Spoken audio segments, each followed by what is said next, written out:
Hey everyone, welcome back to all my listeners. This is episode 4 in season 15. Today is Wednesday, May 28th, 2025. My name is Sonal Patel, and this is the Paint the Medical Picture podcast series.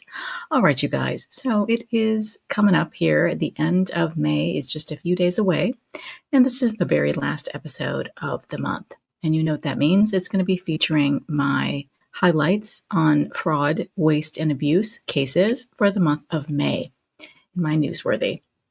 This is my very favorite feature, and today I hope to be unpacking a few highlights that involve cases for behavioral health. And you know, this entire month of Trusty Tip, this entire month of May has been Mental Health Awareness Month, right? So I've been focusing on lots of best practice recommendations on billing and coding and documentation practices for our behavioral health care specialists. So, hope to unpack a couple of big cases involving fraud, waste, and abuse, either from the criminal or the civil side. We will get into it in Newsworthy. And of course, in my Trusty Tip, the last Trusty Tip this month, which again is focused on behavioral health, I am going to focus on group counseling. And I'm going to go ahead and round out today's episode with a remarkable quote on hopes and aspirations by Thomas Jefferson. All right, you guys, let's get into it. So in today's Newsworthy, the month's fraud, waste, and abuse cases. The month of May saw another large amount of cases, a whopping 54 cases as of the recording of this episode. So let's check out some of the cases in the spotlight. Early May saw a Charlotte clinic owner agreeing to settle allegations of Medicaid fraud. This clinic owner has agreed to enter a consent judgment against him in the amount of over $4 million in favor of the United States and the state of North Carolina, subject to a separate agreement regarding his participation in the government's ability to pay process. The judgment represents repayment to the government for allegations that Rain and Inspirations LLC, a clinic co-owned by this man and another, charged Medicaid for physician home visits that never occurred. More specifically, the government's alleged that the duo conspired to carry out an extensive healthcare fraud scheme wherein they submitted or caused to be submitted claims to North Carolina Medicaid for in-home physician visits with patients that simply never occurred. In all, billing more than 30,000 hours of these purported physician visits, and sometimes billing as if the physician provided over 100 in-home visits in a single day, purportedly lasting an hour each, an obvious physical impossibility.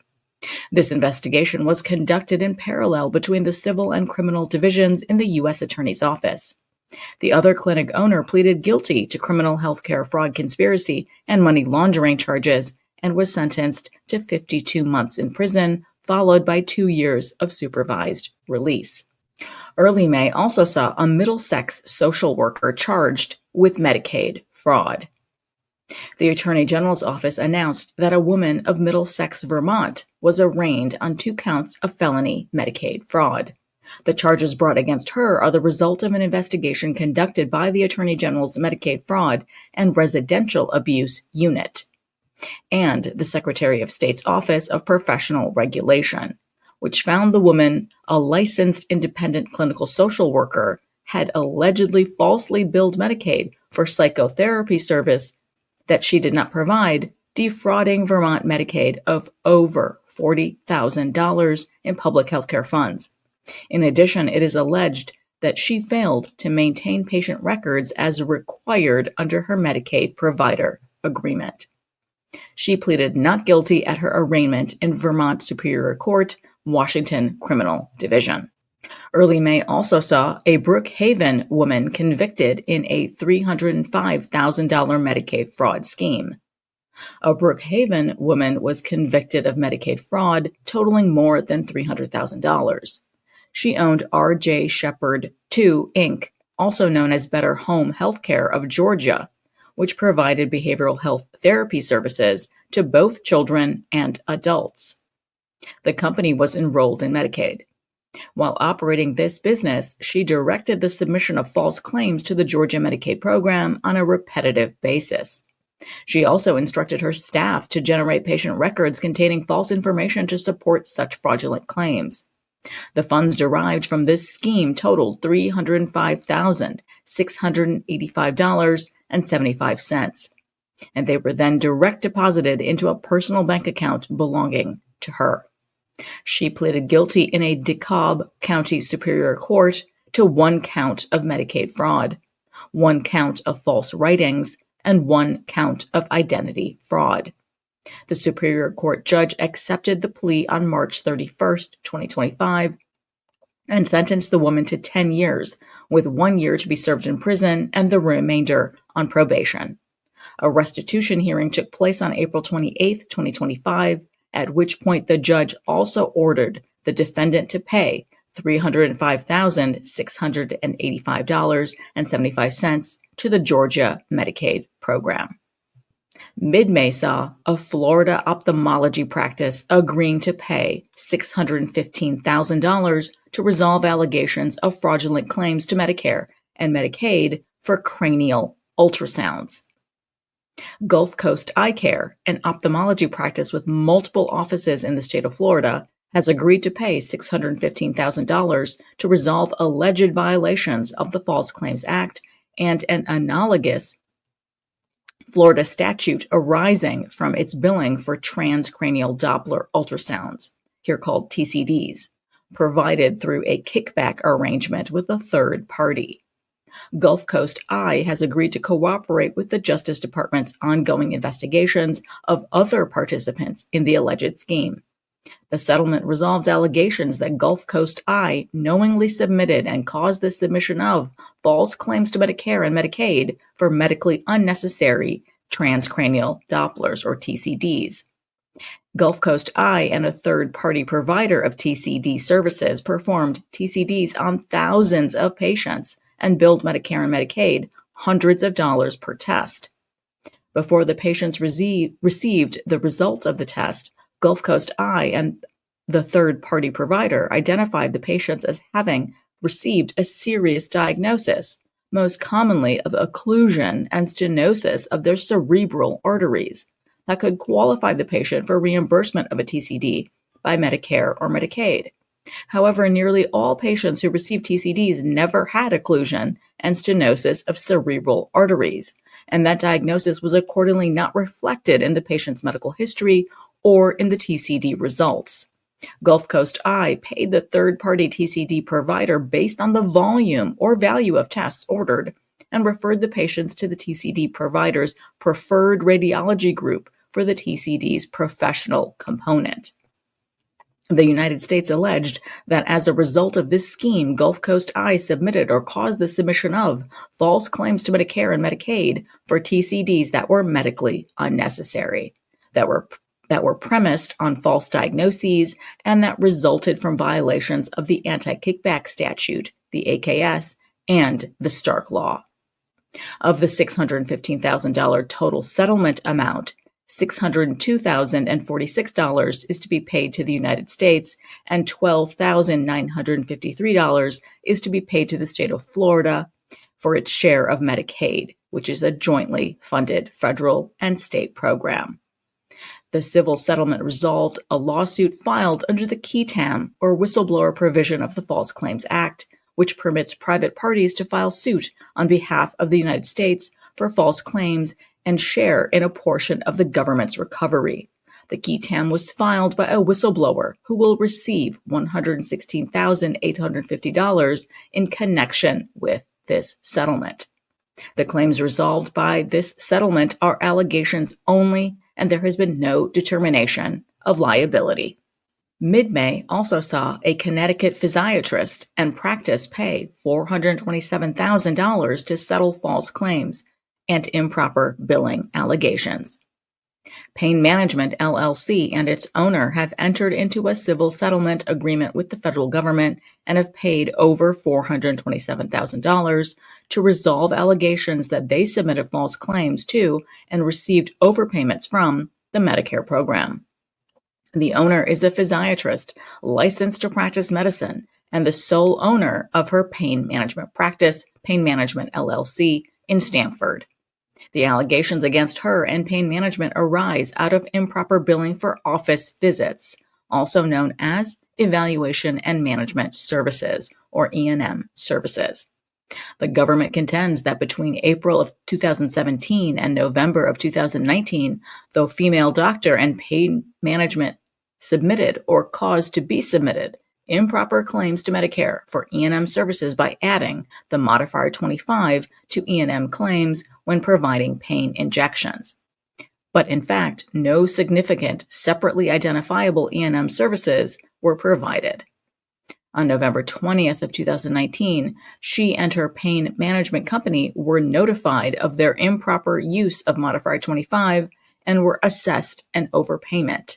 Despite this notice, the doctor and the pain management company continued to submit improper claims to Medicare for E&M services until August of 2023. To resolve their liability, the doctor and the company have paid over $427,000. Late May saw a Texas doctor who falsely diagnosed patients sentenced to 10 years imprisonment in connection with a $118 million in fraudulent healthcare claims. Now, a Texas rheumatologist was sentenced to 10 years in prison and 3 years of supervised release for perpetrating a healthcare fraud scheme involving over $118 million in false claims and the payment of over $28 million by insurers as a result of him falsely diagnosing patients with chronic illnesses to bill for tests and treatments that the patients did not need. He also falsified patient records to support the false diagnoses after receiving a federal grand jury subpoena. Following a 25-day trial, the man was convicted of 1 count of conspiracy to commit healthcare fraud, 7 counts of healthcare fraud, and 1 count of conspiracy to obstruct justice. In addition to his prison term, the doctor was ordered to forfeit $28 million plus, including 13 real estate properties, a jet, and a Maserati Gran Turismo.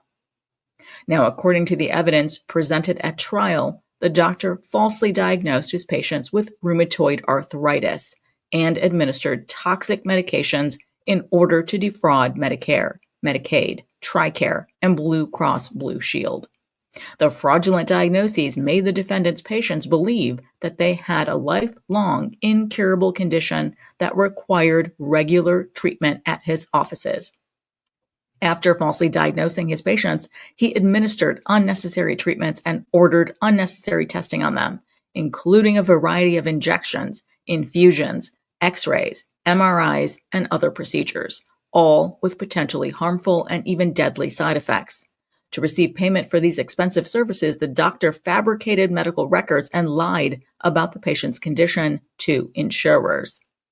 Evidence at trial established that he falsely diagnosed patients in order to defraud insurers and enrich himself. Other rheumatologists in the Rio Grande Valley testified at trial that they saw hundreds of patients previously diagnosed with rheumatoid arthritis by this doctor who did not have the condition, prompting one physician to explain that for most, it was obvious that the patient did not have rheumatoid arthritis. His false diagnoses and powerful medications caused debilitating side effects on his patients, including strokes, necrosis of the jawbone, hair loss, liver damage, and pain so severe that basic tasks of everyday life, such as bathing, cooking, and driving, became difficult. As one patient testified, quote, constantly being in bed and being unable to get up from bed alone and being pumped with medication, I didn't feel like my life had any meaning, end quote. One mother described how she felt that her child served as a, quote, lab rat, and others described abandoning plans for college or feeling like they were, quote, living a life in the body of an elderly person, end quote. Former employees detailed how he imposed strict quotas for procedures, leading to a climate of fear. He referred to himself as the eminencia, or the eminence, threw a paperweight at an employee who failed to generate enough unnecessary procedures, hired employees he could manipulate because they were on J-1 visas and their immigration status could be jeopardized if they lost their jobs, and fired those who challenged him. Testimony also revealed the doctor's obstruction of insurer audits by fabricating missing patient files, including by taking ultrasounds of employees and using those images as documentation in the patient records. Testimony at trial established that he told employees to make the missing records appear. Former employees also recounted being sent to a dilapidated barn to attempt to retrieve records. There, files were saturated with feces and urine, rodents and termites that infested not only the records, but also the structure. The doctor used proceeds from his crimes to fund a lavish lifestyle, replete with real estate properties across the country and in Mexico, a jet and a Maserati. Late May saw Agendia Inc., Knoxville Comprehensive Breast Center, PLLC, and Knoxville Dermatopathology Laboratory, LLC, agreeing to settle False Claims Act allegations for more than $3,750,000. Agendia Inc., a global molecular diagnostics company that offers genomic testing designed to profile certain types of breast cancer, including a lab test called MammaPrint, agreed to settle allegations under the False Claims Act, the FCA, that the company submitted deceptive claims for reimbursement for MammaPrint genomic tests to government healthcare benefit programs. Under the terms of the settlement, Agendia will pay at least $3,250,000 and potentially additional sums if the privately held company is sold. In separate settlements, Knoxville Comprehensive Breast Center, KCBC, and Knoxville Dermatopathology Laboratory, KDL, agreed to resolve related FCA allegations for over $300,000 and over $200,000, respectively. According to filed documents, it was alleged that from August 1st of 2019 through September 30th of 2022, Agendia knowingly submitted false claims for MammaPrint testing to Medicare, Medicaid, and other government payers. The United States contended that MammaPrint claims were false because Agendia caused physician and providers, also referring providers, to order MammaPrint testing that was not reasonable, not medically necessary, through standing or automatic orders. The government also maintained that certain claims submitted by Agendia were deceptive because they were tainted by the payment of illegal remuneration to referring providers who ordered the tests. And that included extravagant dinners, excessive or improper honoraria, gift cards, and payments per referral, or monthly flat rate payment arrangements were made. The settlements also resolve allegations that KCBC and KDL, working together, knowingly participated in Agendia's scheme to obtain referrals for MammaPrint that were not reasonable and not necessary and or were induced by illegal compensation provided by Agendia. The civil settlement includes the resolution of claims brought under the QTAM or whistleblower provisions of the False Claims Act by two relators in two separate cases. Under the whistleblower provisions, a private party can file an action on behalf of the United States and may receive a portion of any recovery. The relators here will receive $296,725 of the proceeds from the settlement and may eventually receive as much as $921,725. The claims resolved by the settlement are allegations only, and there has been no determination of liability. And now it's time for my best practice tips in Trusty Tip. So the month of May has been filled with my trusty tips on behavioral health because May is Mental Health Awareness Month. Now, I just went over in Newsworthy a couple of those spots, right, that happen to focus on fraud, waste, and abuse cases for this exact thing in behavioral health. So this is a nice lead in to Trusty Tip. Now, if you remember, the beginning of the month, I focused my Trusty Tip segment on treatment plans, the importance of treatment plans, all of the various parts of treatment plans, and things I continue to see that is deficient. So hopefully that episode you'll go back to again and again and include the multiple requirements involved in what makes up a treatment plan. And then in my second episode of Trusty Tip, my second episode in the month, I went over time-based CPT codes, specifically for psychotherapy codes. And I talked about the lacking documentation I see there. So hopefully we can improve our documentation styles for time-based codes. And then last week, I just went over the unusual and often dual-purposed modifiers for behavioral health billing, including those U and H modifiers. And then to wrap things up today, I wanted to very quickly highlight group counseling services. These are so many services that I've seen for the Medicaid space specifically that have just been missing the requirements for group counseling ratios. What is that ratio involve? Well, that includes the documentation should be reflecting the provider to patient ratios, right? Because many state administrative codes require maintaining these ratios for quality and for effectiveness. It makes sense, right? We can't be seeing so many patients if there's just one provider, right? You're not providing quality counseling or effective counseling in those cases. So, for example, the state of Illinois' codes might be very different than the state regulations for Ohio.